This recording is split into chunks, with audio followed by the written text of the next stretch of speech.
مانسہرہ کے غریب محنت کش نے حکومت اور مخیر اداروں سے اپنے 2 معذور بچوں کے علاج کے لیے اپیل کی ہے۔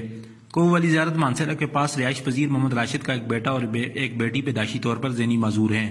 دونوں بچے گفتگو بھی نہیں کر سکتے۔ بیٹے کی عمر 12 سال اور بیٹی 8 سال کی ہے۔ بچوں کی والدہ کچھ عرصہ پہلے فوت ہو چکی ہے۔ محمد راشد نے میڈیا سے گفتگو کرتے ہوئے کہا کہ زندگی کی جم پونجی دونوں بچوں کے علاج معالجہ پر خرچ کر چکا ہے۔ دونوں بچوں کی دیکھ بھال کے لیے ایک مستقل آدمی کی ضرورت ہے جو کہ ان کے کھانے پینے، صفائی ستھرائی اور ان کی نگرانی کر سکے۔ انہوں نے کہا کہ میرے پاس وسائل نہیں ہیں۔ حکومت، سوشل ویلفیئر ڈپارٹمنٹ، پاکستان بیت المال یا مخیر حضرات ان معذور بچوں کے علاج کے سلسلے میں مدد کریں۔ ان خیالات کا اظہار انہوں نے میڈیا سے گفتگو کرتے ہوئے کیا۔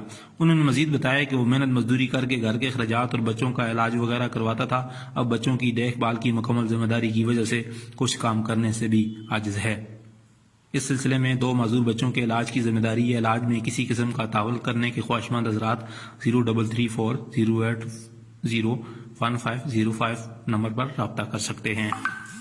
میں راشد بول رہا ہوں، بہت غریب آدمی ہوں۔ یہ بچے پیدائشی اسی طرح ہیں، گفتگو کوئی نہیں کر سکتے۔ کھانے پینے کا بھی ان کا مسئلہ ہوتا ہے، ایک آدمی ان کو کھلانے کے لیے چاہیے، ایک ان کو دھونے کے لیے چاہیے۔ اس لیے ان کا کوئی ایسا مستحق ادارہ ہو جس سے یہ ٹھیک ہو سکیں، کوئی ان کا ڈونر ہو جو اس کا کوئی علاج کروا سکے۔ میں 12 سال سے ان کا علاج کروا رہا ہوں، کوئی مقصد نہیں حاصل ہوا۔ یہ 12 سال کا بچہ ہے، یہ بچی 8 سال کی ہے۔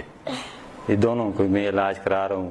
ابھی میرا کوئی کاروبار نہیں ہے، کوئی ایسے وسائل نہیں ہیں جس سے میں ان کا علاج معالجہ کرا سکوں۔ ان بچوں کے لیے ایک بندہ چاہیے جو ان کو سنبھالے، کھانا کھلائے اور صاف ستھرے کرے۔